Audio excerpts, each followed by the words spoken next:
अब ऑडिबल है? सो मैं ये कह रहा हूँ, ठीक है। हाँ, सो ये क्या कह रहे हैं, नेट दिसंबर क्या कहना चाह रहे हो भाई देवांश? तुम क्लियरली बताओ ना, मुझे समझ नहीं आ रहा क्या लिखना चाह रहे हो ये। कि CSR नेट 24 दिसंबर का वीडियो सॉल्यूशन अपलोड करवा दीजिए क्रैश कोर्स, मतलब क्या है? अब जो चल रहा है वही धीरे धीरे चलेगा ना। अब तुम जैसे कहोगे वैसे, आज कुछ कहोगे, कल कुछ कहोगे, परसों कुछ कहोगे। कोई पैटर्न होना चाहिए ना, किसी पैटर्न से चलेंगे ना। तुम ये कह रहे हो कल कोई कुछ और कहेगा, परसों कोई कुछ और कहेगा, फिर कुछ नहीं होगा। ये देखिए पेपर।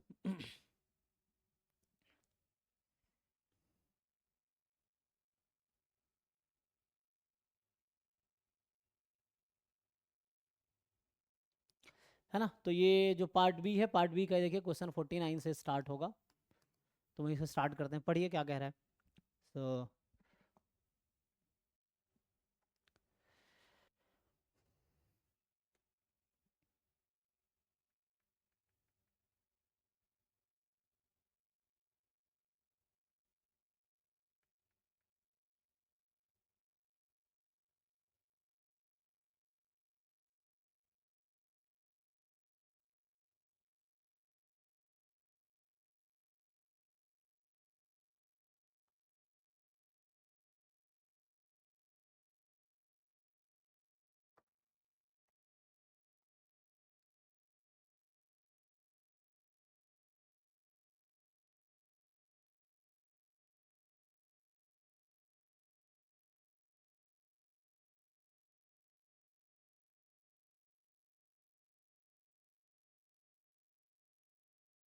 ये भी सी सीरीज वाला है ना, इसमें आंसर की भी होगा, देखो है। हाँ, है ना? तो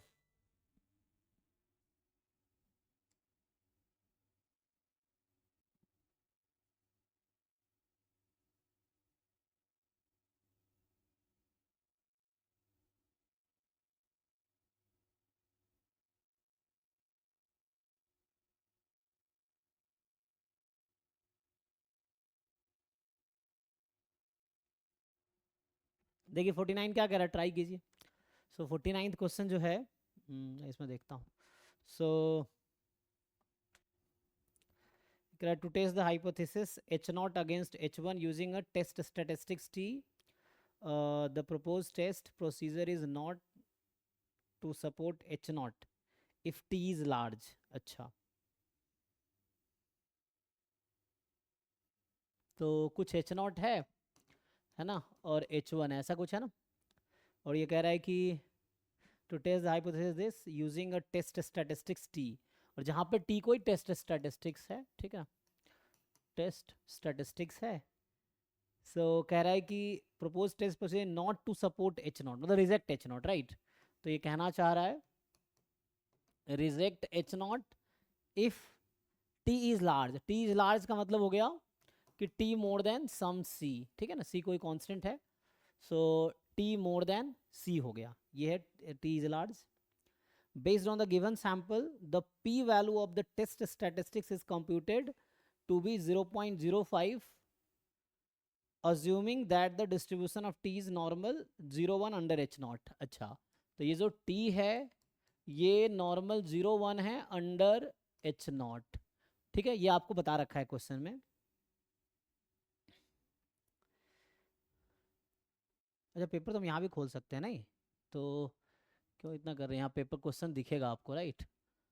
तो अगर हम यहाँ खोलने की कोशिश करें,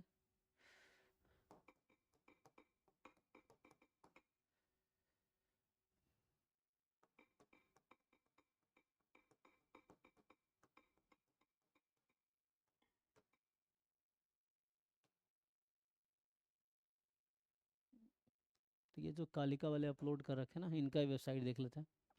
तो यही देख रहे हैं ना हम लोग। तो इसमें जो है, अच्छा ये तो वो वाला है, तो दूसरा होगा ना इसमें तो। अच्छा यही है ना। तो 18 दिसंबर वाला अभी हमने ओपन किया था। तो बेटा यहाँ क्वेश्चन दिखेगा आपको, है ना।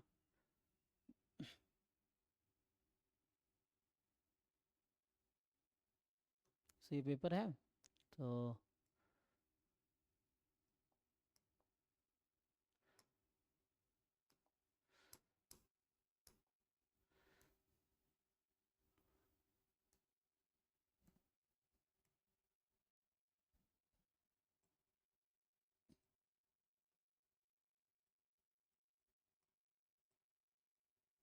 अच्छा 100 पे आ गया।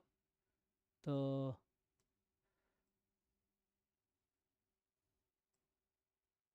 यही क्वेश्चन है ना, देखिए 49 जो हम देख रहे थे, यही देख लेते हैं। सो ये आपको कह रहा है to test the hypothesis H naught, है ना। 49 देखिए, against H1 using the test statistics T, the proposed test procedure is not to support H not, मतलब रिजेक्ट H नॉट इफ, ठीक है ना। तो इसको मैं पार्ट वो कर देता हूँ, तो लिख भी सकते हैं ना, अभी हम लिख रहे थे ना, तो यही था। सो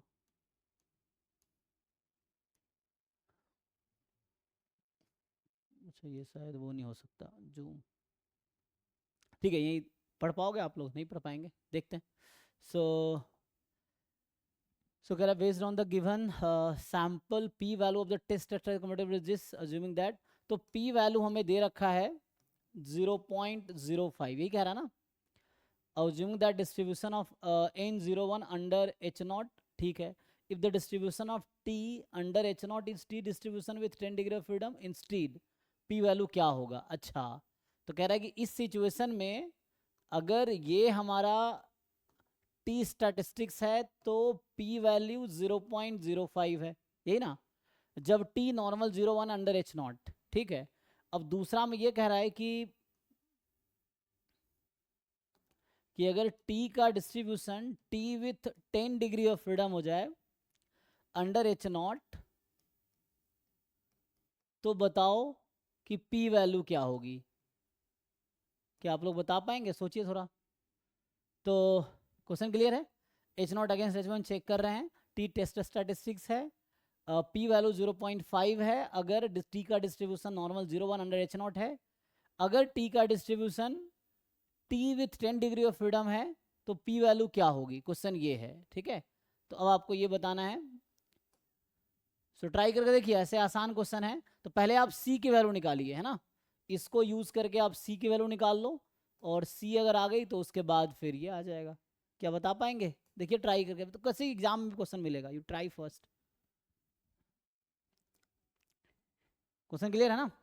जब t नॉर्मल 0.1 अंडर h0 है, p वैल्यू 0.05 है, तो जब t हमारा t with 10 degree of freedom है तो p वैल्यू क्या होगी।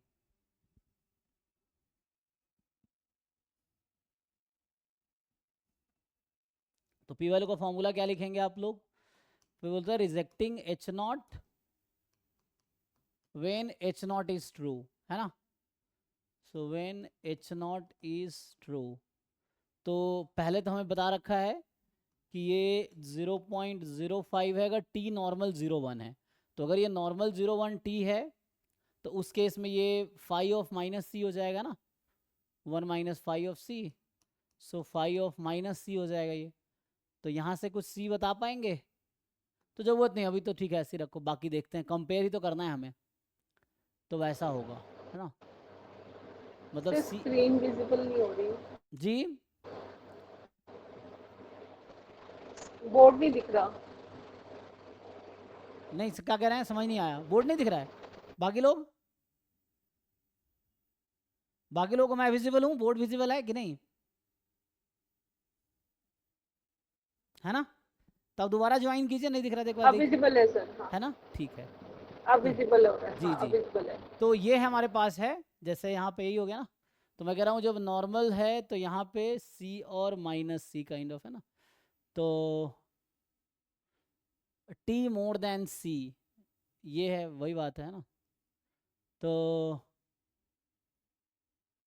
ये 0.05 है ना, या ये भी 0.05 होगा वैसा, तो हमें तो सिर्फ वन साइडेड क्रिटिकल रीजन है तो वैसा है।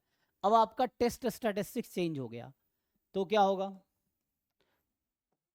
तो इसको हम कुछ बता सकते हैं क्या, इसमें कुछ डेटा तो शायद गिवन है नहीं क्वेश्चन में, है ना। क्वेश्चन में ऐसे यहाँ तो कुछ डेटा है नहीं डायरेक्टली, तो आपको बस ऑप्शन में ये देखना है कि क्या होगा, लेस देन 0.05 है, लेस देन 0.05 माइनस 1/100 है, या इक्वल टू है, या मोर देन है, ठीक है।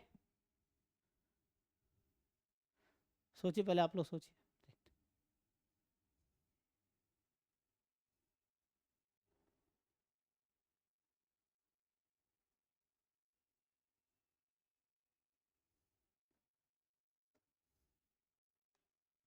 तो ऐसे क्या होता 44 अगर ये लिखते तो हम, है ना। यहाँ पे तो t जब 0.05 रखा तो t वॉज नॉर्मल 01, मतलब z था, है ना।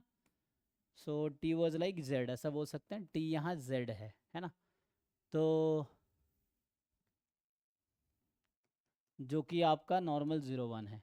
अब यहाँ जो p वैल्यू होगा t, तो t तो यहाँ t with 10 degree of freedom है, t with 10 degree of freedom more than c वही है। बस आपको कंपेयर करना है एक्चुअली, पता है, just you have to compare. अगर इसको मैं ठीक से लिखूं तो this is something like probability z more than c। तो ये हमें बता रखा है। तो अब बस आपको ये कंपेयर करना है कि t10 more than c when h0 is true. तो h0 इज ट्रू को मैं तत्काल, है ना, वो इग्नोर करता हूँ, या अभी ऐसे लिख देते हैं, चलो p वैल्यू का मतलब ये हो गया। तो दूसरे वाले केस में ये हो जाएगा t of 10 more than c। तो अब आपको कंपेयर ये करना है कि इस क्वांटिटी में और इस क्वांटिटी में क्या रिलेशन है। मैं आपसे सीधा सीधा ऐसे पूछूं कि probability z more than c और probability t with 10 degree of freedom more than c, c is a common number, क्या लगता है आपको किसकी वैल्यू ज्यादा है? इसी में आंसर छुपा हुआ है। आपको बता रखा है कि ये 0.05 है, तो आपको बस ये डिसाइड करना है कि मतलब आपको बीच में देखना है, इक्वल है, मोर देन है, लेस देन है, क्या है, आपको ये डिसाइड करना है। समझ पा रहे हैं ना? तो कहते हैं ना फिलिंग द ब्लैंक्स टाइप का है। तो इस ऑप्शन का सिंपल अप्रोच है कि इस बीच में क्या होगा, मोर देन होगा, लेस देन होगा, इक्वल टू होगा, आपको ये डिसाइड करना है।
अरे कुछ तो बताओ भाई, इतना मुश्किल तो है नहीं हम लोग। सो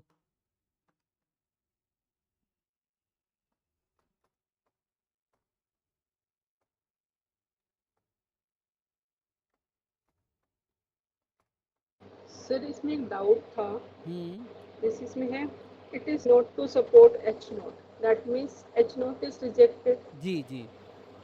तो अगर p वैल्यू 0.05 है तो hmm that means level of significance इससे ज़्यादा होगा, हो बिकॉज सकता है अगर p हाँ। Value less than level of significance होती है तो फिर रिजेक्ट करते हैं। हम्म तो यहाँ पे जो लेवल ऑफ सिग्निफिकेंस लेंगे तो वो 0.05 से कहीं ना कहीं ज़्यादा होगा ना फिर। बट लेवल ऑफ सिग्निफिकेंस आपको देखने की जरूरत क्यों पड़ रही है यहाँ पे? हमें तो हमारा आंसर तो इस लाइन में छुपा हुआ है, हमें तो वो सब देखने की जरूरत नहीं, हमारा आंसर इस लाइन में छुपा है। दिख रहा है आपको? आपको बस देखना है कि हम्म जेड का ग्राफ स्टैंडर्ड नॉर्मल का पीडीएफ जो कि बना हुआ है, T with 10 degree of freedom का ग्राफ कैसा होता है, सी एक कॉमन पॉइंट है, ठीक है ना? तो आपको बस देखना है हम्म कि क्या होगा, ये प्रोबेबिलिटी ज़्यादा है कि ये प्रोबेबिलिटी ज़्यादा है। आपको लेवल ऑफ सिग्निफिकेंस क्वेश्चन में कोई मतलब नहीं है, बस आपको देखना है इस बीच में क्या होगा, इक्वल टू है, मोर देन है, लेस देन है, ये डिसाइड करना है आपको। ये तो बहुत बेसिक क्वेश्चन है।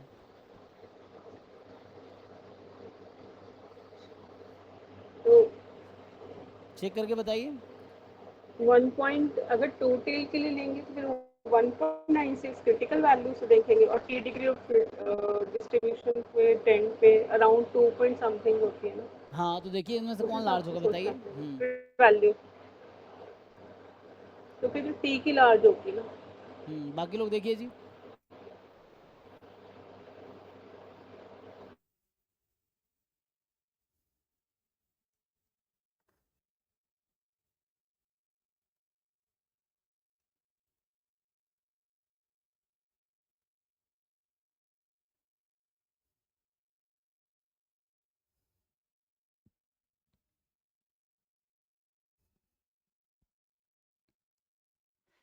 सो टी है ना, जैसे आपको पता होगा ना कि जो टी एन है, टी एन इज अप्रोचेस है ना, it is normal 0 1 as N tends to infinity, ये होता है रिजल्ट कि जो T N N degree of freedom है, या ऐसा समझो कन्वर्जेस इन डिस्ट्रीब्यूशन, ये जो T with N degree of freedom है ये स्टैंडर्ड नॉर्मल को अप्रोच करती है जब एन टेंस टू इन्फिनिटी होता है, ये होता है ना।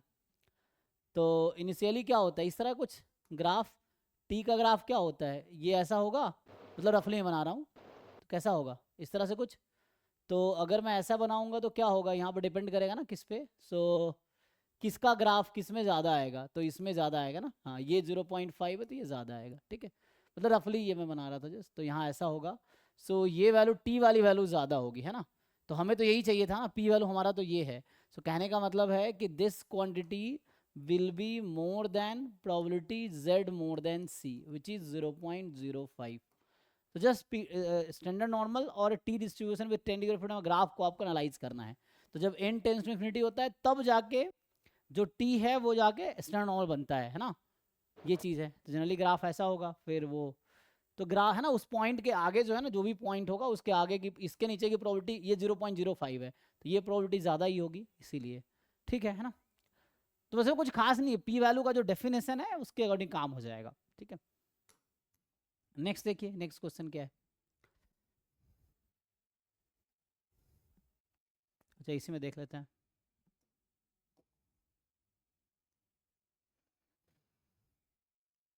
50 देखिए क्या कह रहा है कि लेट x1 x2 है ना, x1 y1 x2 y2 xn yn be the n independent observations from a bivariate continuous distribution. Let rp be the product moment correlation coefficient, ठीक है, प्रोडक्ट मोमेंट कोरिलेशन कोएफिशिएंट है। rs be the rank correlation coefficient computed based on this n observations, है ना। तो which of the following statement is correct, कौन सा statement correct है ना। सो बताइए कौन किस पर डिपेंड करेगा, ये भी थ्योरेटिकल क्वेश्चन है जस्ट, मतलब थ्योरम बेस्ड क्वेश्चन है। ये कह रहा है कि है ना, RP product moment correlation coefficient है और RS rank correlation coefficient. So product moment और रैंक कोरिलेशन, ठीक है। तो बेस्ड ऑन, ये रिजल्ट है, सिंपल रिजल्ट है, आप इसको देख के बताओ क्या होगा, थ्योरम है तो।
तो ये मान लो जैसे प्रोडक्ट कोरिलेशन कोएफिशिएंट अगर 1 है, इसका क्या मतलब है, और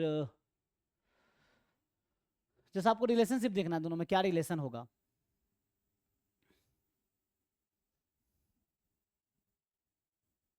आरपी इज 1, आरएस इज 1, है ना, तो इसमें कौन किसको इम्प्लाई करेगा, आरपी किसको रिप्रेजेंट, आरएस मतलब क्या है यहाँ पे, रैंक कोरिलेशन, क्या है, स्पीयरमैन रैंक कोरिलेशन, यही था ना कुछ, तो स्पीयरमैन रैंक कोरिलेशन कोएफिशिएंट, ये जस्ट एक रिजल्ट है जिसको आपको देखना है।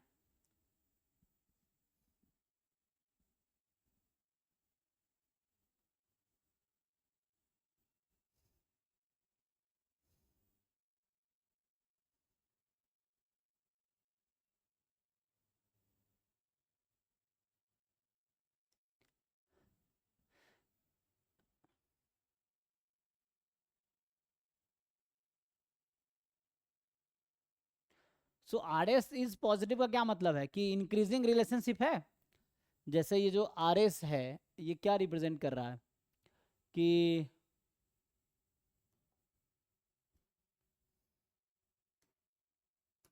अरे पूरा नहीं होना, तो यहाँ पे जो है बस आपको देखना है कौन किसको किसका क्या मीनिंग है, ये आरपी और आरएस क्या रिप्रेजेंट करता है डेटा में, एक्स आई वाई आई में क्या रिलेशनशिप रिप्रेजेंट करता है ये,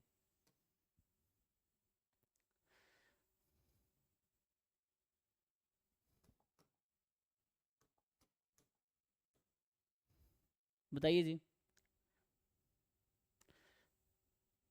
ये जो प्रोडक्ट है ना, क्या product moment correlation coefficient, I think ये आरपी ये बताएगा लीनियर रिलेशनशिप को ना, कि जितना पॉजिटिव है उतना लीनियर रिलेशनशिप होगा, और ये आरएस जो बताएगा वो बताएगा आपको स्पीयरमैन रैंक कोरिलेशन ना, इंक्रीजिंग या डिक्रीजिंग बताएगा, ये मोनोटोनिक नेचर को बताता है, ठीक है।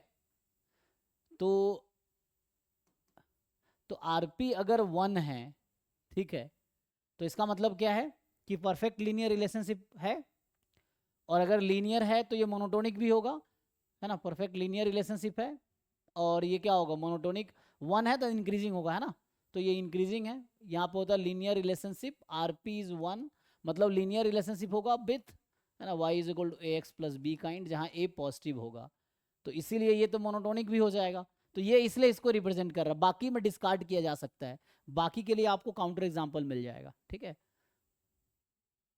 सो ये आरपी सिंपली रिप्रेजेंट करेगा लीनियर रिलेशनशिप को, और अगर 1 है मतलब लीनियर रिलेशनशिप जहाँ पे जो कोएफिशिएंट है वो पॉजिटिव है। और ये आर एस जो रिप्रेजेंट कर रहा है ये मोनोटोनिक को, अगर पॉजिटिव है तो मोनोटोनिकली इंक्रीजिंग है, नेगेटिव है तो मोनोटोनिकली डिक्रीजिंग है, इस तरह से। सो ये सी वाला सही होगा, बाकी देख लीजिए, बाकी का काउंटर एग्जाम्पल मिल जाएगा।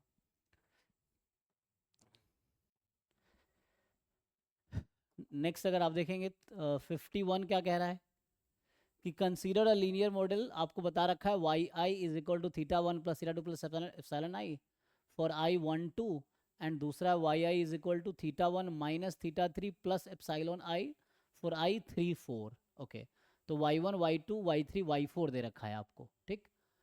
अब where epsilon I's are independent with expected value 0 and variance sigma square, ठीक है, फॉर आई बराबर 1 2 3 up to 4 and theta 1 dot dot theta 3 real number which of the following parametric function is estimable. बताइए, तो आसान है ना, ये तो पहले भी ये क्वेश्चन आया है, बताइए क्या आंसर आएगा।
कौन सा होगा जी? Sir third option. ओके, बाकी लोग देख लीजिए।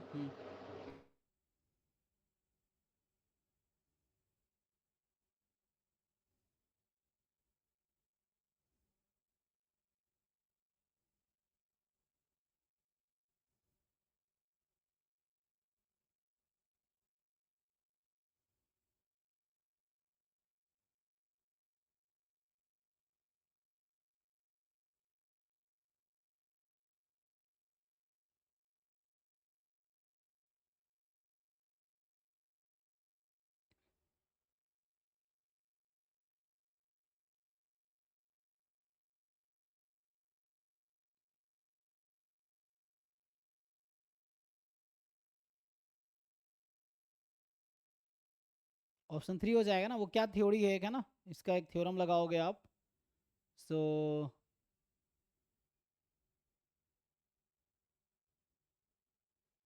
ऐसा कुछ एक थ्योरम है ना, क्या बोलते हैं कि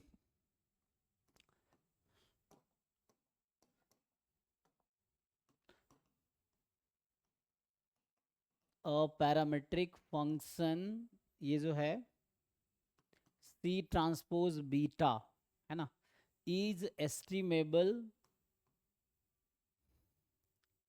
कब होता है, इफ देयर एग्जिस्ट, है ना, ये है there exist a vector A जो कि R4 में है, मतलब 4 कंपोनेंट है।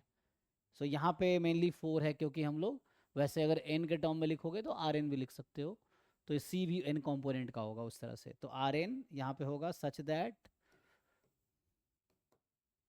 ऐसा कुछ है, C transpose is equal to A transpose X, ऐसा होगा।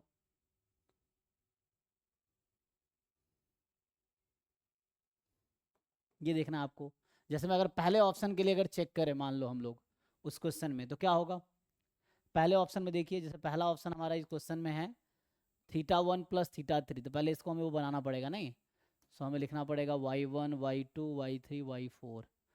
जैसे यहाँ अगर आप इसको बुलाएंगे,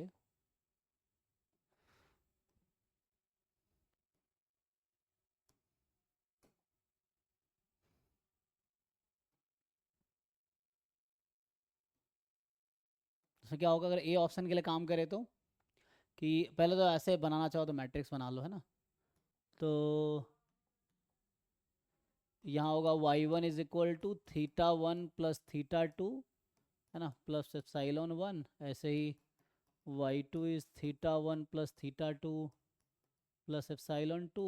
y3 होगा θ1 माइनस θ3 प्लस एप्सिलॉन 3। और आपके पास आएगा y4 एज θ1 माइनस θ3 प्लस, है ना, एप्सिलॉन 4, ऐसा कुछ। तो इसको एज अ वेक्टर में अगर लिखें हम लोग तो क्या लिख सकते हैं, y is equal to X beta, beta की जगह थीटा वेक्टर भी ले सकते हैं, तो एक्स बीटा प्लस एप्सिलॉन, इस तरह से। तो y तो आपको समझ आ रहा होगा y क्या है, y ये वेक्टर हो गया, y1 y2 y3 y4। x क्या होगा, कोएफिशिएंट देख लीजिए, है ना। तो कोएफिशिएंट अगर आप लिखेंगे 1 1 1 1 1 माइनस 1 1 माइनस 1, इसको हटा देता हूँ इस तरह से। और बीटा क्या होगा, तो यहाँ से आपके पास जो बीटा वेक्टर है, क्योंकि आप मल्टीप्लाई कर रहे हैं एक्स को बीटा से, है ना।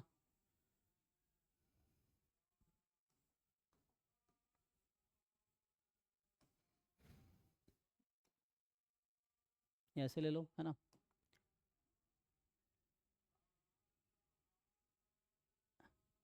एक मिनट, यहाँ पे तो 4 थे ना, मैं लिखने में गलती किया ना। सो यहाँ पे मुझे बनाना पड़ेगा एक्स क्या बनेगा, एक मिनट, क्योंकि यहाँ ना θ1 θ2 θ3 तक है ना, θ4 है नहीं, θ3 तक है ना इसमें। तो इस तरह से बनाना पड़ेगा कुछ। सो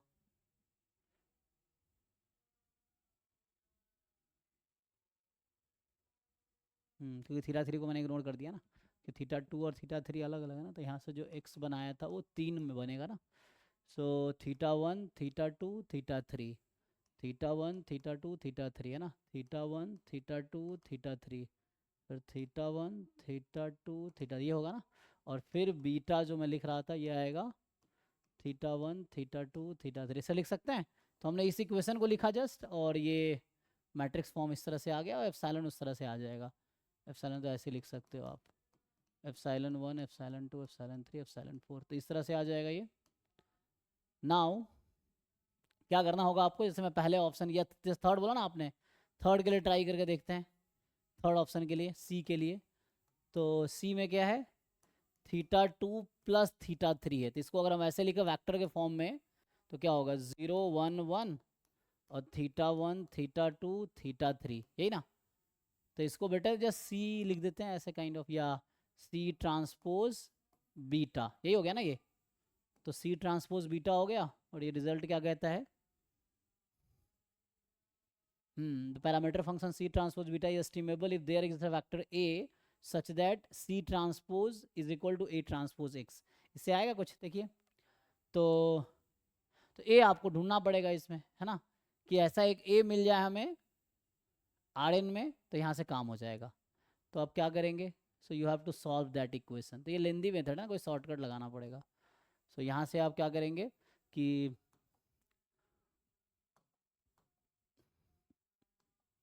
C transpose is equal to A transpose X। तो C है ना, C तो एज C ट्रांसपोज यही है। अब इससे इक्वेशन बन जाएगी, फिर उसको इक्वेशन को सॉल्व करना पड़ेगा आपको। जैसे C ट्रांसपोज अगर लिखेंगे हम लोग, तो वही 0 1 1 है ना। अब A ट्रांसपोज कोई वेक्टर मान लीजिए, सो A कॉलम है, तो A ट्रांसपोज अभी के लिए ये ले लो कुछ समथिंग। सो जैसे यहाँ पे तो F है ना, हमारे क्वेश्चन के लिए अगर लिख दूँ मैं यहाँ पे R4 में आएगा ना, तो हमारे क्वेश्चन के लिए ये R4 में आएगा। तो क्या आएगा, कुछ लिखना पड़ेगा ना। मान लो A1 A2 A3 A4, और एक यूनिक वेक्टर मिलना चाहिए ना यहाँ पे, तो हमें मिलना चाहिए, क्या मिलेगा। सो इससे x यही है 1 1 0 1 1 0 1 0 -1 1 0 -1। अब इसको सॉल्व करके आपको क्या निकालना है, A1 क्या है, A2 क्या है, A3 क्या है और A4 क्या है, यही है ना जी। आपने कैसे सॉल्व किया है, जिनका आंसर आया था क्या इस तरीके से किया कि कोई और दूसरे अप्रोच से किया आपने?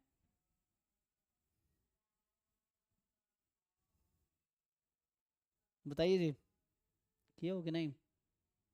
सो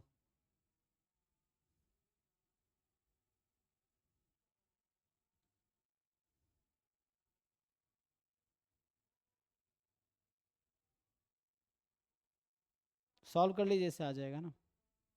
तो अगर A1 A2 A3 A4 कुछ मिल जाता है तो ये एस्टिमेबल हो जाएगा। ईच ऑप्शन के लिए करना पड़ेगा ये, है ना।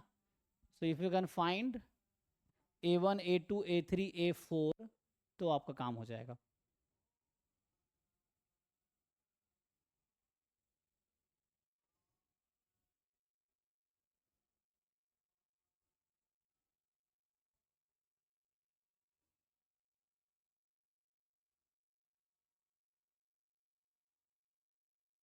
नहीं, क्वेश्चन 3 ही आएगा नहीं।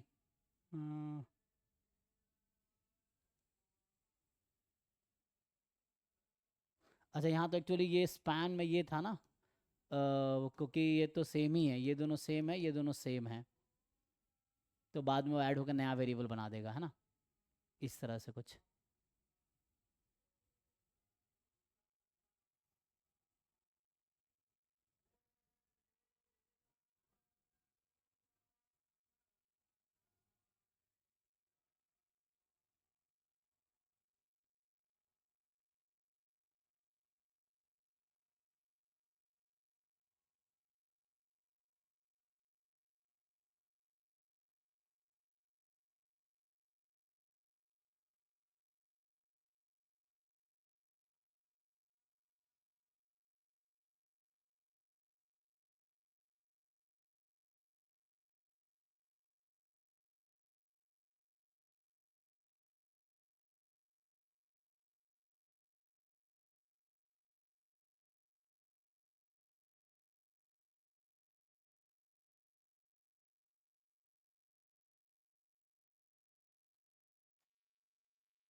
आई थिंक दूसरा अप्रोच कुछ इस तरह से है।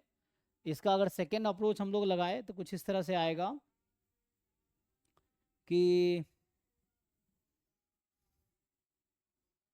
इफ़ यू फाइंड, यहीं पे मैं लिख देता हूँ, दूसरा अप्रोच जो इसका है, इस तरीके से ना करके अगर हम यहाँ से ऐड कर ले, मुझे किसको एस्टिमेट करना, तो y1 प्लस y2 अपॉन 2 करे तो क्या मिलेगा, θ1 प्लस θ2 मिलेगा, है ना, प्लस वो एरर टर्म में भी हटाता हूँ, है ना, प्लस सम एरर, तो मान लो कुछ भी नया नाम दे दो उसको, एरर का नाम, है ना।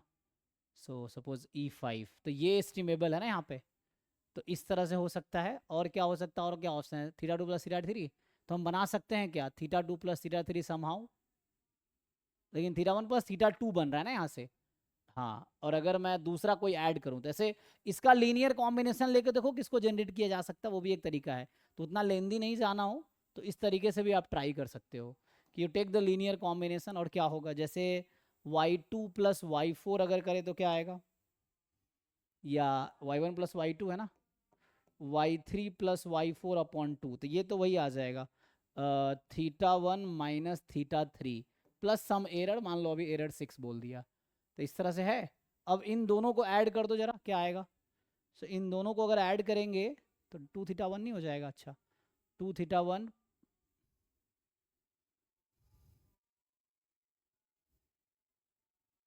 नहीं ऐड करने से नहीं होगा, सब्ट्रैक्ट करने से होगा, है ना, क्योंकि मुझे इनमें से ऑप्शन लाना है, तो ऐड करने से नहीं आएगा, सब्ट्रैक्ट करने से कुछ आएगा।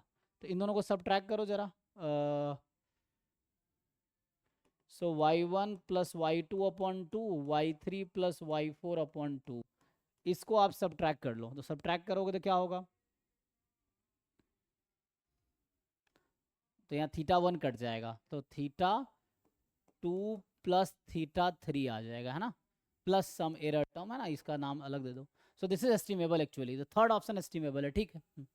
इस तरीके से या उस तरीके से ट्राई करके देखो आप, और भी अप्रोच हो सकता है। तो आप अगर इनको देखो लीनियर कॉम्बिनेशन में कैसे बना सकते हो, सो दैट है ना ये आ जाए।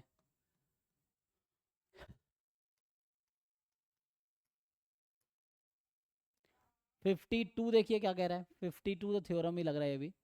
तो 52 इज सेइंग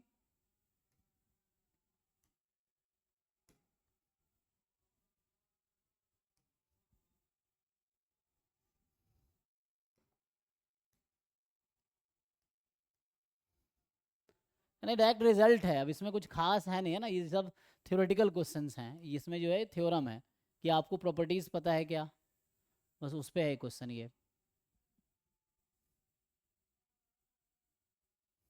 ठीक है जी। देखिए, सो कह रहा है कि मल्टीवेरिएट नॉर्मल की प्रॉपर्टीज पे है ये क्वेश्चन ना, कि एक्स फैक्टर जो है पी वेरिएट स्टैंडर्ड नॉर्मल हो गया ना, और ए पी क्रॉस पी एक आइडेंपोटेंट मैट्रिक्स है with rank A is K which is less than P, then which are the following statement is correct. तो डायरेक्टली आपको दिख जा रहा है, याद है तो ठीक है, नहीं है तो आप क्या कर सकते हो, बाई वेरिएट में ले आओ, यूनिवेरिएट में ले आओ चाहो तो, उस तरह से, है ना। जैसे अगर हम p को फॉर एग्जांपल कुछ ऐसा 2 ले ले और k को 1 ले ले, तो भी आप ऐसे एक्सपेरिमेंट कर सकते, if you want you can experiment कि p को 2 ले लिया और k को 1 ले लिया, तो इससे देखते हैं क्या आता है। तो अगर आपको डायरेक्ट थ्योरम याद नहीं है तो you can go with this example. अब इसके अकॉर्डिंग सारे स्टेटमेंट में एक ही चीज लिखा हुआ है ना, x transpose A x upon x transpose x, इसका डिस्ट्रीब्यूशन निकाल लो, p को 2 रख के, तो a कोई मैट्रिक्स है ना वैसा ले लो जिसका रैंक 1 हो, उसने कहा रैंक 1 है, सो रैंक ऑफ a इज 1, तो ऐसा बना लो कुछ, मान लो 1 1 2 2, या थोड़ा आसान सा बनाना है तो 1 0 0 0, रैंक 1 है, हो गया। अब इसके अकॉर्डिंग जरा काम करके देखो क्या आएगा, एक्स ट्रांसपोज ए एक्स क्या है, क्वाड्रेटिक फॉर्म है एक्चुअली, तो अगर आप वैसे लिखोगे तो ये मैं जैसा कि एग्जाम्पल के थ्रू इसको सॉल्व कर रहा हूँ, है ना, फिक्स करके, तो अदरवाइज थ्योरम भी सीधा सीधा है, थ्योरम से भी हो जाएगा। अगर आपको थ्योरम याद नहीं है तो क्या करोगे मैं ये बता रहा हूँ, है ना। तो सिंपली क्या किया मैंने, ए मैट्रिक्स लिया 2 क्रॉस 2 का, और रैंक इसका के लेना था लेस देन पी, तो रैंक मैंने 1 ले लिया, ठीक। सो तो अभी क्या बनेगा ये, तो x transpose A x quadratic form, क्योंकि ये एक्स जो है ना ये इस तरह से होगा, x1 x2, तो वेक्टर है, तो वैसा कर लो।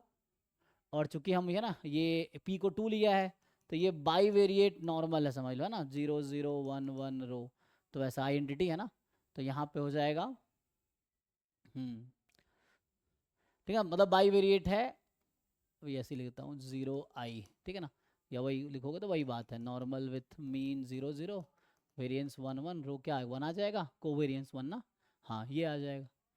सो इसको एक्स ट्रांसपोज एक्स लिखेंगे, क्या होगा क्वाड्रेटिक फॉर्म में, तो x1 x2 x1 x2, तो ये आ जाएगा x1 स्क्वायर,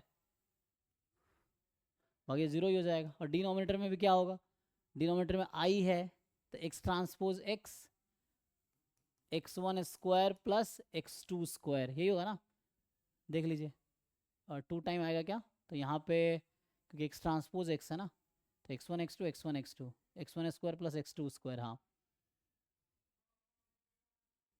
यही है। अब क्या इसका डिस्ट्रीब्यूशन आप लोग बता पाएंगे, तो आपको पता है ये काई स्क्वायर 1 है ना, और ये काई स्क्वायर 2 है, लेकिन ध्यान देना ये इंडिपेंडेंट नहीं है, ठीक है ना, अभी मैं आपको जस्ट आसान बना के बताने की कोशिश कर रहा हूँ, वरना आपको पता होगा already answer. So it's not like कि आप इसको एफ में कन्वर्ट कर देंगे, एफ में नहीं जाएगा ये, क्यों नहीं जाएगा, क्योंकि ये दोनों इंडिपेंडेंट नहीं है, न्यूमरेटर डिनोमिनेटर इंडिपेंडेंट नहीं है, तो एफ डिस्ट्रीब्यूशन में आप ले जाएंगे तो गलत हो जाएगा। तो मेनली यहाँ पे क्या है, आप इसको समझ सकते हैं वैसे, मैं अगर एक और तरीके से बताऊँ कि let's say it is T1 plus T2, देख थ्योरम होता है ना गामा में कि T1 क्या है, यहाँ पे काई स्क्वायर 1 है, और काई स्क्वायर 1 इज गामा,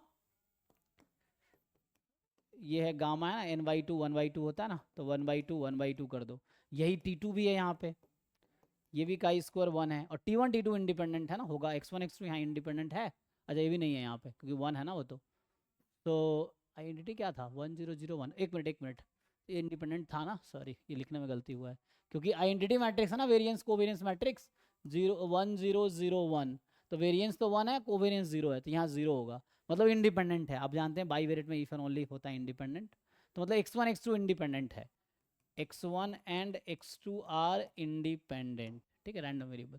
तो कहने का मतलब ये है, तो एक थ्योरम ये कहता है अगर ऐसा है, so this is gamma 1/2 1/2, so theorem says t1 upon t1 plus t2 has, कोई बताना चाहेंगे x upon x plus Y का डिस्ट्रीब्यूशन क्या होता है?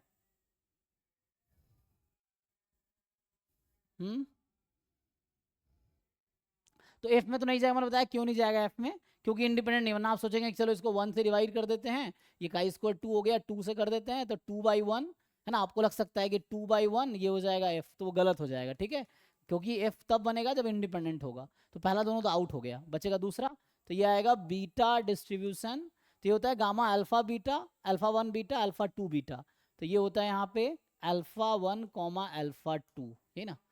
सो ये आ जाएगा गामा में 1/2 1, मतलब सॉरी गामा कह रहा हूँ बीटा में, सो बीटा 1/2 1/2 ऐसा आ जाएगा, ठीक है।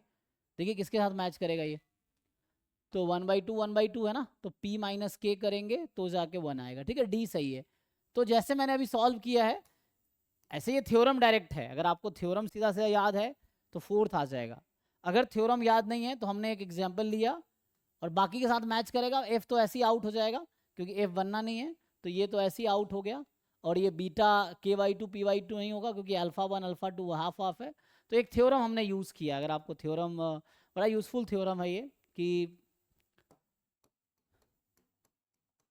इसमें ये होता है थ्योरम में कि मान लो x has distribution gamma alpha 1 comma beta and y has distribution gamma alpha 2 comma beta, यही है, बीटा कॉमन रहेगा तभी होगा, and they are independent random variable, ठीक है। तो ये क्या है, they are independent random variables, ठीक है, तो ये इंडिपेंडेंट है।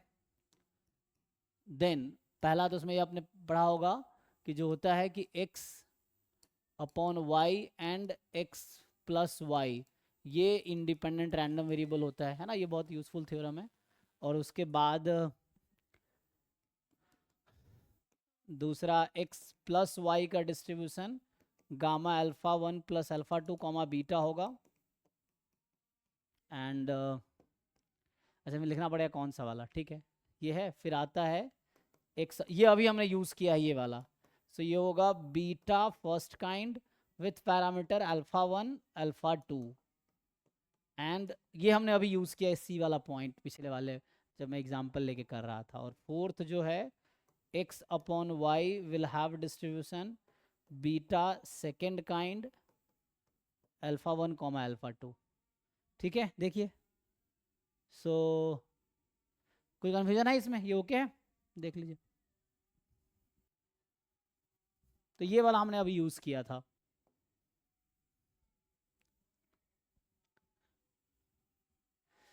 चलिए नेक्स्ट पे आते हैं। सो अभी ये क्वेश्चन था 40 है ना, तो हम लोग 42 कर रहे हैं। 53 देखिए, 53 कह रहा है कि a sample of size n is drawn from population of capital N units using PP है ना, SWR सैम्पलिंग स्कीम, ठीक है।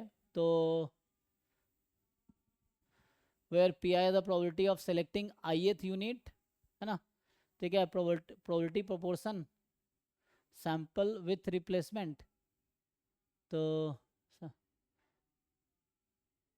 PI the probability of selecting ith unit in the draw जो कि 0 1 में है, ठीक है, समेशन PI 1 है, then the inclusion probability pi I J is, तो फिर से वही है, तो है ना सिंपल फॉर्मूला बेस्ड क्वेश्चन है, देख लीजिए क्या आएगा। सो पूछ रहा है कि पाई आई जे को इंक्लूड करने का क्या प्रोबेबिलिटी, को पाई आई जे इसको डिफाइन करना चाहिए ना क्या है, तो वैसे तो है ना डिफाइन किया है, inclusion probability pi I J is,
pi I J का मतलब कोई बताइए क्या है? So what is meaning of this pi I J? क्योंकि इसको समझ एक्सपेक्ट कर रहा है कि यू नो।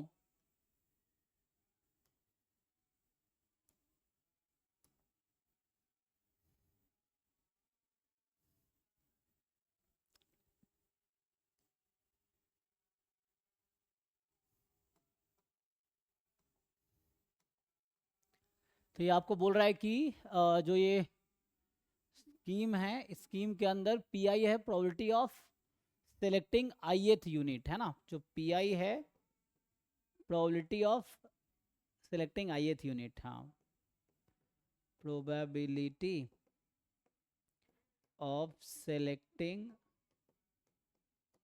आईएथ यूनिट, यही है। तो हमसे पाई आई जे पूछा है, तो पहले आपको बताना पड़ेगा पाई इंक्लूजन प्रोबेबिलिटी पाई आई जे क्या है। कुछ आइडिया है आप लोगों को पाई आई जे का?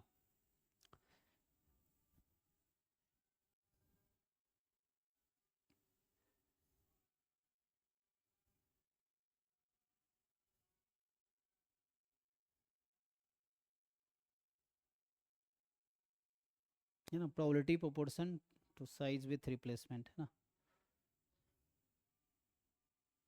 सो probability proportion to size with replacement scheme में क्या होता है? At least one of the unit I और J appear in the sample, ही मतलब है ना। सो यूनिट आई और जे, आई और unit J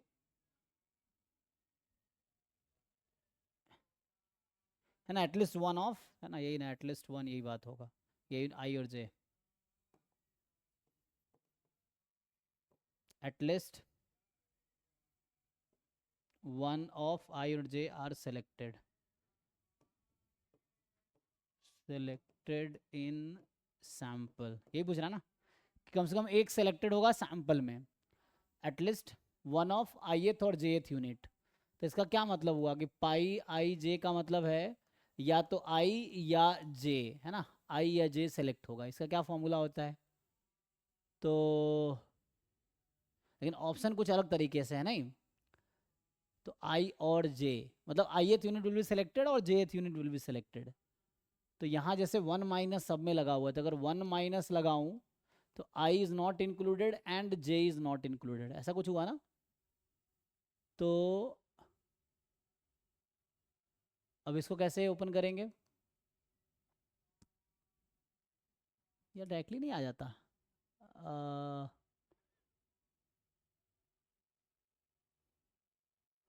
so ith unit is selected, probability this, jth is pj, ith is not selected, so I complement, and jth is not j complement। क्या होगा जी, बताइए, सोचिए इसमें क्या कहना चाह रहा है। तो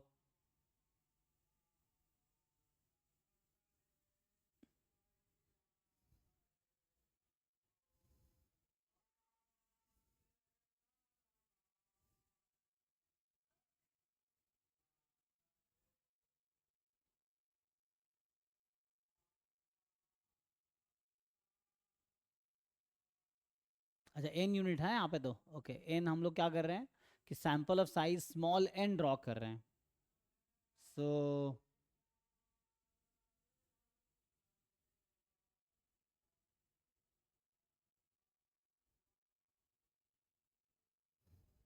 तो जैसा ये कहना चाह रहा है, मुझे लग रहा है ये थोड़ा सा ना आपको इंक्लूजन एक्सक्लूजन लगाना पड़ेगा।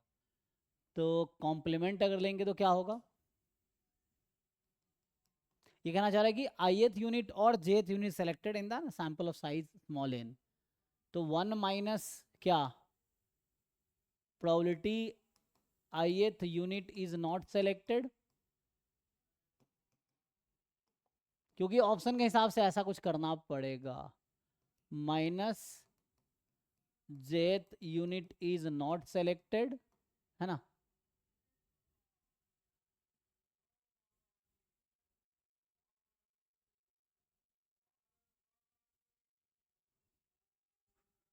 तो इसमें क्या हो गया, पहले में ith को हटा दिया, दूसरे में jth को हटा दिया, फिर हमने था i और j, तो ऐसा भी हो सकता है दोनों आ जाए, है ना। तो मुझे, हमने 2 बार घटाया ना, तो दोनों में हो सकता है ith jth इंक्लूडेड नहीं है दोनों में, मतलब है ना, यहाँ ith इंक्लूडेड नहीं हो सकता, यहाँ jth भी इंक्लूडेड ना हो, यहाँ jth इंक्लूडेड नहीं है ना, in it is not included. तो यहाँ पे हो सकता है कि jth भी इंक्लूडेड नहीं है, इज नॉट इंक्लूडेड। तो मुझे दोनों में हो सकता है ना, तो एक केस हटाना, जैसे मान लो आप ए यूनियन बी लिखते हो, तो क्यों ऐड करते हो प्रोबेबिलिटी ऑफ इंटरसेक्शन, क्योंकि हो सकता है ना probability of A plus B और इंटरसेक्शन दोनों में आ चुका है, इसलिए घटाते हैं वहाँ पे। तो यहाँ पे क्या होगा, दोनों में बाहर हो चुका है, तो इसको बैलेंस करने के लिए ऐड करना पड़ेगा। तो यहाँ आएगा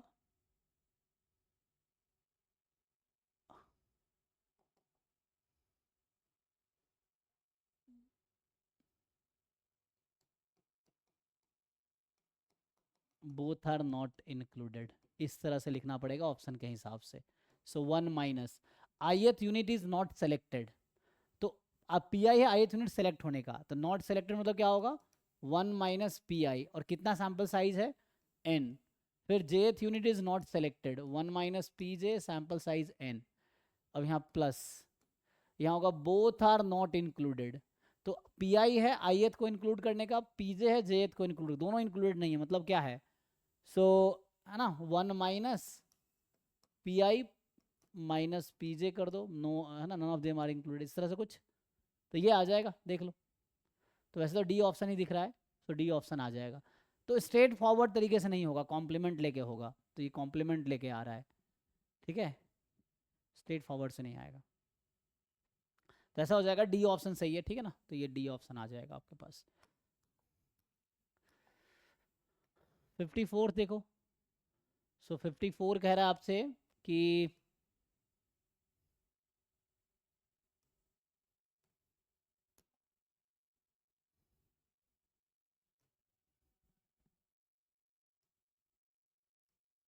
क्या कह रहा है जी, अच्छा ये डिज़ाइन का क्वेश्चन है कि इन अ 2 है ना, कि पावर 4 जो है, सो 2 स्क्वायर है ना, यहाँ पर 2 की power 4 experiment with 2 blocks and 4 factors, ठीक है ना, सो 2 ब्लॉक्स हैं और 4 factors A B C D, 1 block contain following treatment combinations, so A B C A D B D है ना, C D A B C A B C D, ठीक है, 6 2 8, ठीक है।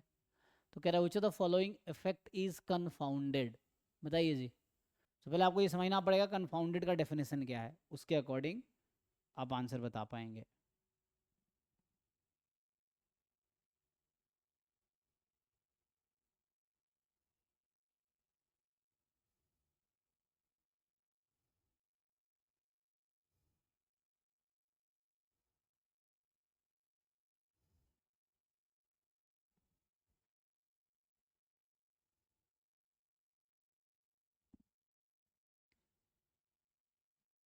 सो इसमें 2 ब्लॉक्स हैं एंड 4 फैक्टर्स है ना, सो ब्लॉक्स में आप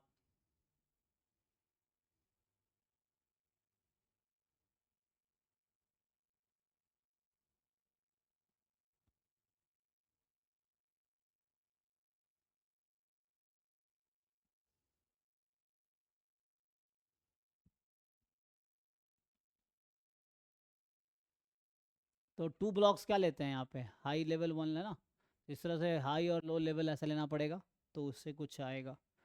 देखिए क्या बना सकते हैं आप लोग, सोचिए the following effect is confounded, A B C A B D B C D and A B C D, idea मैंने सिर्फ टॉपिक पढ़ना पड़ेगा उसके लिए, तब आएगा। सो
क्या करोगे भाई, जैसे आप अगर बनाओगे इसमें तो क्या बता रखा है कि एक में आपके पास क्या है, तो ये जो अगर मैं लिखूं, जैसे आपको देखा ना ABCAD ना, BDCD और ABC एंड ABCD, यही है। तो इसमें इसको बाइनरी में रिप्रेजेंट करो, जैसे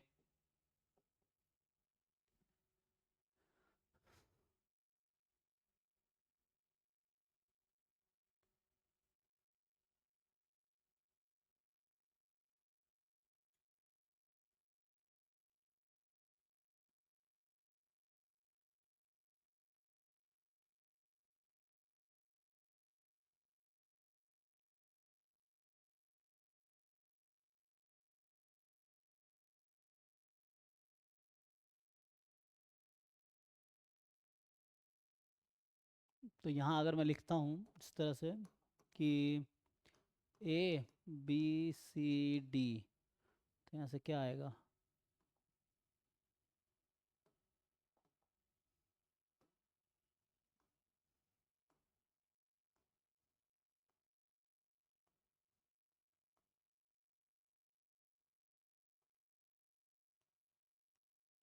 इसका साइन बनाओ फिर देखते हैं क्या आता है, मतलब प्लस माइनस में है ना, हाई या लो लेवल इसके अकॉर्डिंग। तो क्या बनेगा,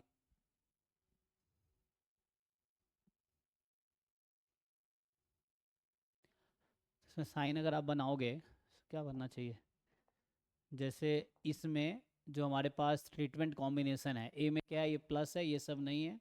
बी में क्या है, ये प्लस है, ये सब माइनस होगा। सी में क्या है, ये प्लस है, ये माइनस होगा। ए डी में क्या है, ए पे प्लस डी पे प्लस, ये माइनस होगा। बी डी में क्या है, बी पे प्लस डी पे प्लस, इतना माइनस होगा। सी डी में सी पे प्लस डी पे प्लस, ये दोनों माइनस होगा। ए बी सी में A B C and A B C D में ऐसा कुछ। देखिए, तो जो ट्रीटमेंट कॉम्बिनेशन हमें दे रखा है उसका बाइनरी रिप्रेजेंटेशन, बाइनरी मतलब प्लस माइनस, तो यहाँ पे इस तरह से कुछ आएगा। एंड अब आपको देखना है कि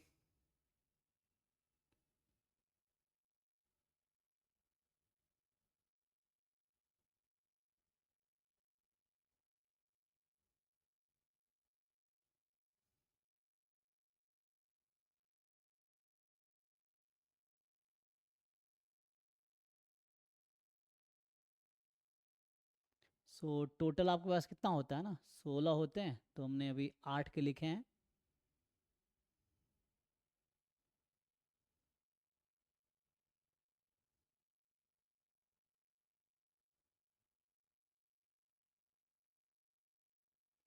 सो we have to find what which effect is confounded, इसका मतलब हुआ कि which effect is used as defining contrast for blocking.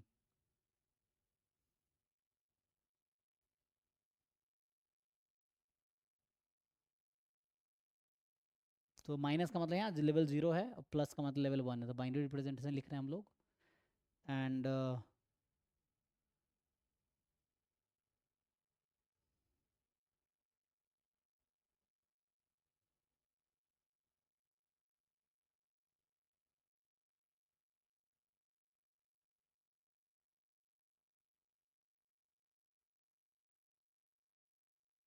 तो ए बी सी के लिए यहाँ लिखेंगे क्या, मतलब पहला ऑप्शन कोई चेक करते हैं।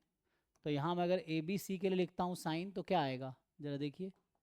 सो करस्पॉन्डिंग टू और treatment combination, A B C का साइन क्या आएगा इसके अकॉर्डिंग जो ऑप्शन कह रहा है। तो ए बी सी यहाँ माइनस होगा, नहीं प्लस हो जाएगा ना, अगर मल्टीप्लाई करेंगे तीनों को। तो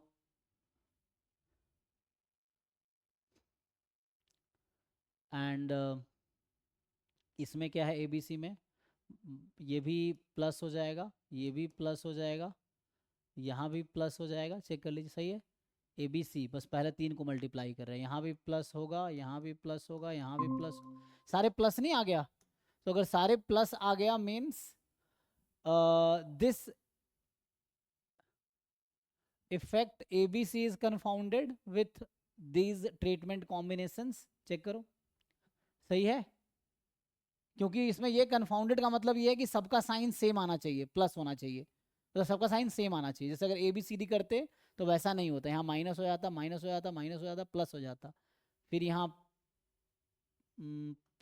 प्लस रहता, प्लस फिर माइनस प्लस। तो I think A B C is this, इसलिए ए सही आंसर है, ठीक है ना। So A B C is confounded actually, ठीक है। बस मैं ये देखना है कि सबका साइन सेम आ जाए, जिसके लिए तो वो हमारा कन्फाउंडेड हो जाएगा, ठीक है जी। देख लो, शायद तो पूछो। सो ABC has a constant value +1 across all treatment in the given block. So this means ABC is confounded with block, है ना, ठीक है। so ये आ जाएगा।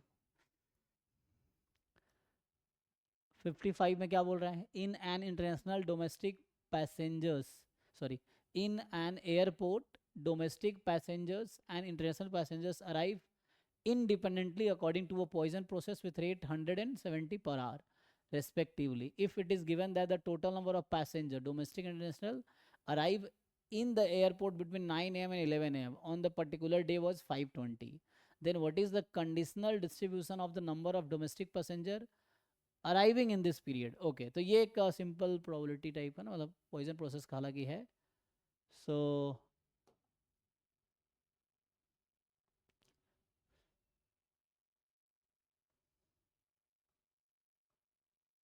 चलिए, तो ये कह रहा है हमसे कि ठीक है, इधर ही सॉल्व करते हैं।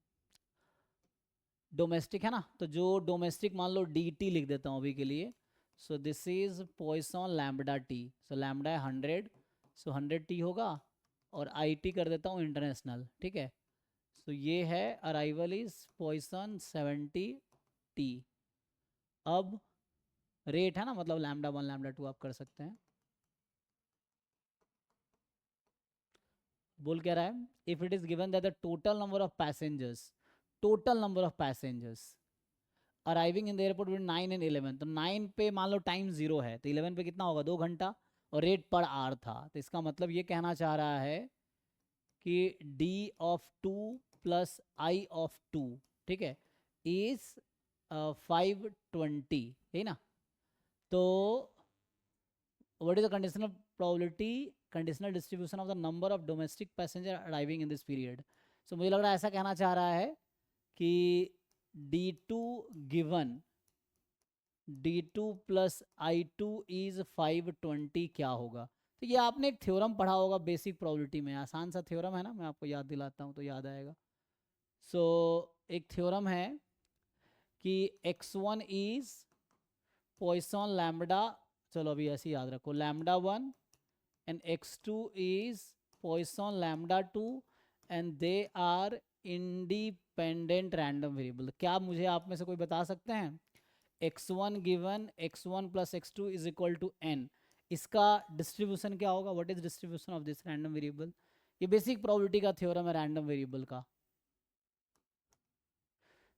सो ये होगा binomial n comma lambda 1 upon lambda 1 plus lambda 2, यही आपके क्वेश्चन का आंसर होना चाहिए, ठीक है। तो हमारे क्वेश्चन में क्या हो रहा है, ये यहाँ पूछा जा रहा है कि D2 प्लस I2 इज 520। सो ये जो है डिस्ट्रीब्यूशन ही पूछा है ना, तो ये तो ऐसे ही आसान है, बाइनोमियल 520 और lambda 1 upon lambda 1 plus lambda 2। तो ये तो कुछ खास नहीं, बस थ्योरम आपको याद है तो इससे ही काम हो जाएगा।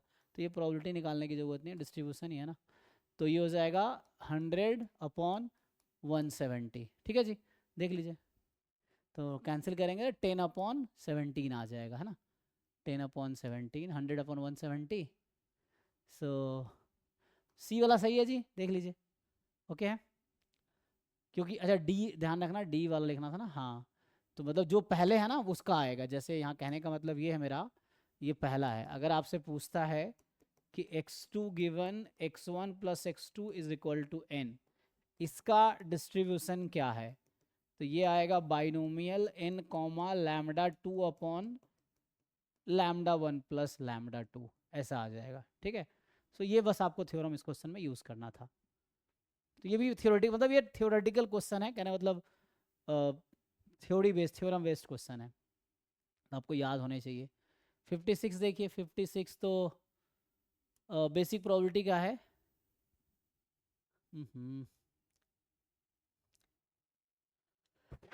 सॉरी, तो ये आप एक्सोमेटिक डेफिनेशन ऑफ प्रोबेबिलिटी जानते हैं? एक्सोमेटिक डेफिनेशन ऑफ प्रोबेबिलिटी क्या है ये? So this question is axiomatic definition of probability. आपसे पूछ रहा है यहाँ पे कि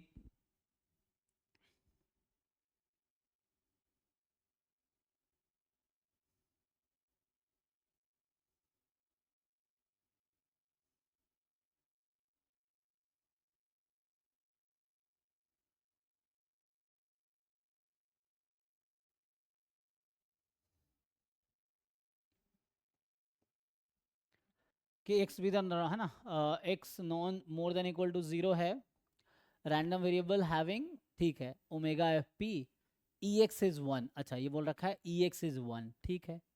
सो एक्स तो एक नॉन नेगेटिव रैंडम वेरिएबल है और एक्सपेक्टेशन ऑफ एक्स 1 है, ये गिवन है। A belongs to F V an event जिसकी प्रोबेबिलिटी 0 से 1 में है। तो which of the following defines another probability measure. तो आपको बस यही देखना है कि कौन सा प्रोबेबिलिटी मेजर है। प्रोबेबिलिटी मेजर होने के लिए 3 कंडीशन है ना। P is probability measure if and only if पहला है कि probability of event E should be more than equal to 0 for all E belongs to sigma field, यहाँ एफ है ना इसीलिए।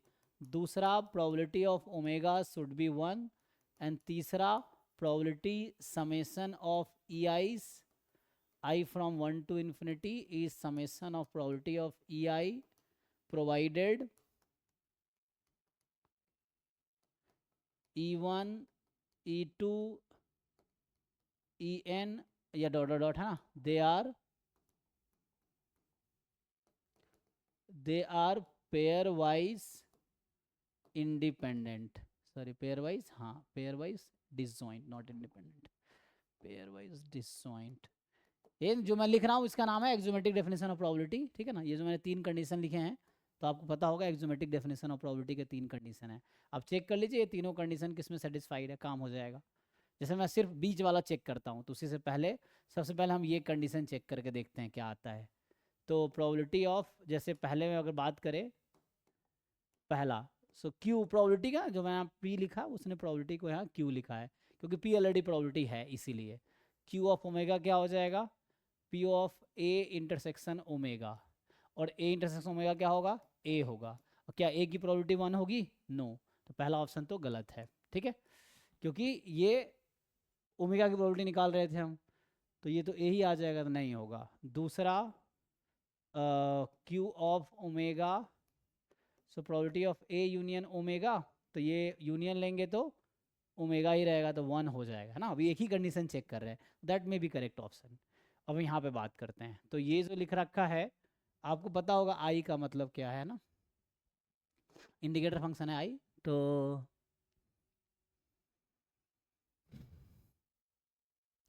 सो क्यू बी अगर मैं सी में आपको ओपन करके बताऊं तो ये कुछ ये कहना चाह रहा है कि ये 1 0 होता है, 1 जब x बिलोंग्स टू है ना, तो ये हो जाएगा ई एक्स और एक होगा 0, तो ई एक्स मतलब 1, तो ई एक्स तो क्वेश्चन 1 दे रखा है ना, 1 when x belongs to b and 0 when x does not belong to b, ऐसा है, ठीक है। तो ये इस तरह से आपके पास क्यू बी इस तरह से डिफाइंड है सी ऑप्शन में, ठीक है। एक्सपेक्टेड वैल्यू ऑफ दिस, तो आई भी या तो 1 होगा या 0 होगा। तो क्यू ऑफ अगर आप ओमेगा लेंगे तो क्या आएगा, so x belongs to omega, B यहाँ क्या है, इवेंट ही है ना कोई,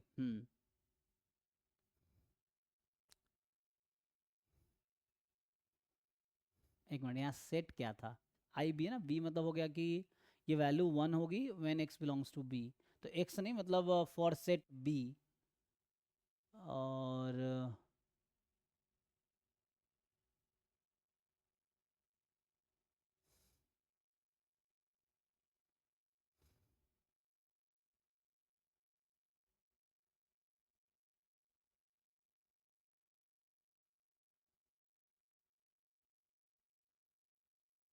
एक सौ रैंडम वेरिएबल है ना, तो इवेंट में बिलोंग नहीं करेगा। एक्चुअली क्या होगा यहाँ पे कि जो इवेंट है ना, यहाँ मुझे किसी और तरीके से लिखना पड़ेगा कि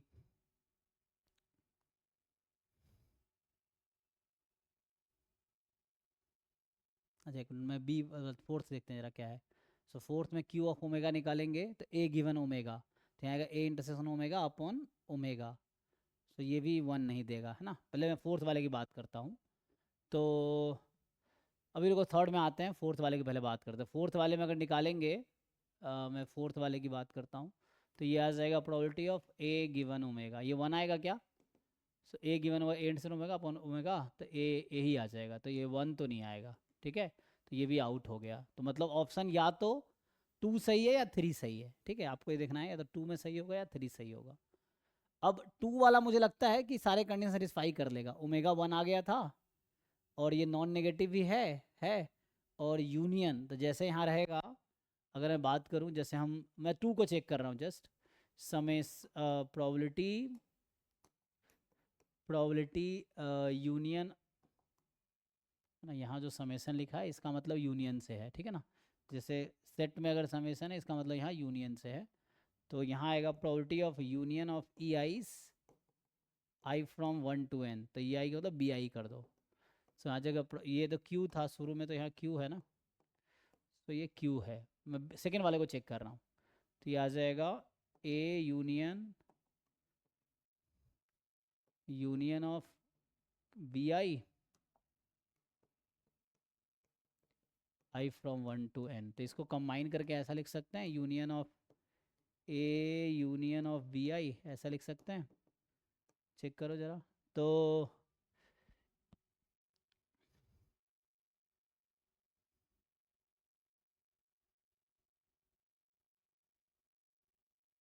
क्या ऐसा लिख पाएंगे?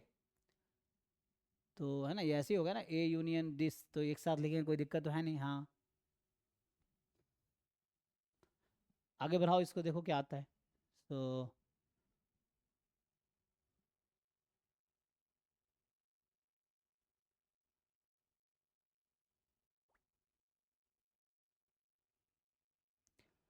क्वेश्चन ये है कि क्या हम इसको ऐसा लिख सकते हैं। देखो, हमें पता है कि यहाँ पे जो बी आई है वो पेयर वाइज डिसजॉइंट है। ये जो बी आईज है, B i intersection B j is 5 for all i not equal to जे।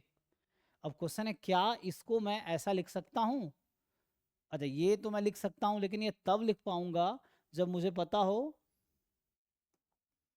कि A union B i intersection A union B j ये 5 होगा for all i different than j. मतलब इसको further मैं ये फॉर्मूला तभी use कर पाऊंगा जब मुझे पता हो कि ये वाला सेट क्या है, पेयर वाइज डिसजॉइंट है। क्या ये पेयर वाइज डिसजॉइंट है? क्वेश्चन ये है। तो क्या इन दोनों का इंटरसेक्शन में 5 आएगा? 5 तो नहीं आएगा, क्योंकि ए आ जाएगा, मुझे लग रहा है कॉमन, है ना। 5 तो नहीं आएगा, तो ये गलत है ना, 5 तो नहीं आएगा, क्योंकि इसका और इसका इंटरसेक्शन लेंगे, ए आ जाएगा कॉमन।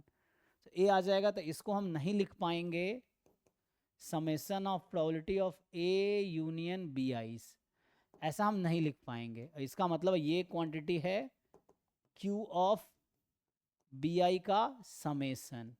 लेकिन यहाँ पे ब्रेक हो गया प्रॉब्लम, क्योंकि ये तब होता जब ये सेट पेयर वाइज डिसजॉइंट होता। मतलब यहाँ पे दूसरा वाले का थर्ड कंडीशन फेल हो गया, ठीक है। पहला दूसरा तो ओके है, थर्ड कंडीशन फेल हो गया, तो बचा सिर्फ सी वाला। अब सी को जस्टिफाई करके देखते हैं कैसे आएगा। तो आई बी जो है ना, ये आई बी एक फंक्शन है जो कि 1 होगा या 0 होगा। मान लो यहाँ x लगा दूँ, सो दिस x है ना, या कुछ भी फंक्शन ले लो, तो ओमेगा है ना यहाँ पे, तो ई किस पे लगता है? x। क्योंकि x ओमेगा और आई ओमेगा, ओके। तो small omega belongs to this, मतलब जो भी b यहाँ पे, और small omega does not belong to b, इस पे आएगा, ओके। तो कहने का मतलब जो मैं यहाँ लिखना चाह रहा था, तो ये ऐसा तब होगा जब omega belongs to b and यहाँ omega does not belong to b। Omega क्या आउटकम है सैम्पल स्पेस का, तो ऐसा कुछ होगा। सो ठीक है, तो सैम्पल स्पेस अगर यहाँ लेंगे तो क्या आ जाएगा? तो सैम्पल स्पेस में सारे आउटकम होते हैं, तो 1 आ जाएगा, तो वो तो सही है।